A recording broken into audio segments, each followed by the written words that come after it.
నమస్తే, welcome to Sakshi digital. నేను మీ కృష్ణబాల. Artificial intelligence ప్రభావంతో ప్రపంచవ్యాప్తంగా దిగ్గజ టెక్ కంపెనీలు భారీ సంఖ్యలో లేఆఫ్స్ చేస్తున్నాయి. వేలాది మంది ఉద్యోగుల్ని ఇళ్లకు పంపిస్తున్నాయి. దీంతో ఐటీ ఉద్యోగులు తీవ్ర ఆందోళనకు గురవుతున్నారు. ఇలాంటి అనిశ్చిత పరిస్థితుల్లో ఐటీ ఉద్యోగులకు ఇన్ఫోసిస్ అదిరే శుభవార్త అందించింది.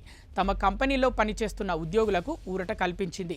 తమ సంస్థల్లో ఉద్యోగుల తొలగింపులు చేపట్టబోమని వెల్లడించింది. వచ్చే రోజుల్లో కొత్త నియామకాలు, నైపుణ్యాల పెంపుపై ప్రత్యేక దృష్టి సారించాలని నిర్ణయించినట్లు కంపెనీ సీఈఓ సలీల్ పరేఖ్ తెలిపారు. గతేడాది ఇన్ఫోసిస్లో ఎలాంటి ఉద్యోగాల కోతలు చేపట్టలేదని కంపెనీ ఈసీఓ సలీల్ పరేఖ్ ఓ జాతీయ మీడియా సంస్థకు ఇచ్చిన ఇంటర్వ్యూలో చెప్పారు. రానున్న రోజుల్లోనూ తొలగింపులు ఉండబోవని తెలిపారు. ఆర్టిఫిషియల్ ఇంటెలిజెన్స్ రాకతో ఎంట్రీ లెవెల్ ఉద్యోగాల్లో కొన్ని మార్పులు చేపడుతున్నప్పటికీ కృత్రిమ మేధతో పని పరిధి మరింత విస్తరిస్తుందని ఆయన తెలిపారు. ఏఐ వల్ల ఉద్యోగాల కోతలు ఉండవని అభిప్రాయం వ్యక్తం చేశారు. ఆర్టిఫిషియల్ ఇంటెలిజెన్స్ అందిపుచ్చుకొని తమ ఉద్యోగులకు ఆ నైపుణ్యాల్లో మరింత శిక్షణ ఇవ్వనున్నట్లు తెలిపారు.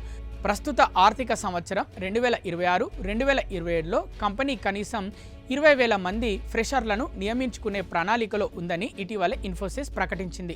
మరోవైపు గతేడాది మాదిరిగానే ఈ ఏడాది కూడా ఐటీ, టెక్ కంపెనీల్లో లేఆఫ్స్ కొనసాగుతున్నాయి. ఆర్టిఫిషియల్ ఇంటెలిజెన్స్ సేవల కోసం బిగ్ టెక్నాలజీ కంపెనీలు డేటా సెంటర్లు, ఇతర మౌలిక వసతులకు బిలియన్ల కొద్ది డాలర్లు కుమ్మరించాల్సి వస్తుందని కంపెనీలు చెబుతున్నాయి.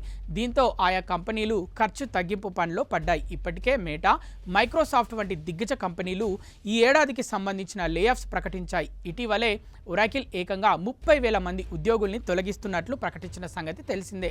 అలాగే మేటా వంటి సంస్థలు సైతం వేలాది మందిని తొలగిస్తున్నట్లు తెలుస్తోంది.